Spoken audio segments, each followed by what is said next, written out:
আমাকে প্রায়ই আমার ফেসবুকের বন্ধুরা বা ফলোয়াররা একটি প্রশ্ন করে থাকেন। সেটি হচ্ছে, "টিটু ভাই, আপনার বয়স ৪২ থেকে ৪৩ হতে চলেছে।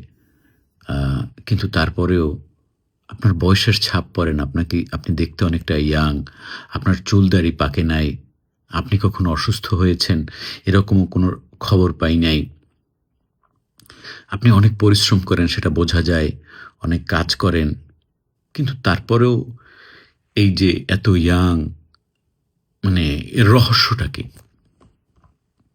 আমার কাছে মনে হইল যে আসলে এটা আপনাদের সামনে বলা উচিত। যেহেতু আপনারা আমার ফ্যান ফলোয়ার, ফেসবুকের ফ্রেন্ড।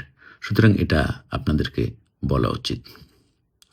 দেখেন, সত্যটা হলো, আমি আমার সারা জীবনে, আমার বয়স হওয়ার পর থেকে, বুদ্ধি বিবেচনা হওয়ার পর থেকে আমি আমার সারা জীবনে মদ, গাঁজা, সিগারেট, তারপরে ধরেন পান, বিড়ি, খৈনি, বিয়ার, তারপরে ধরেন জাঙ্ক ফুড, বিভিন্ন ধরনের বার্গার, মানে তারপরে ধরেন পিজ্জা,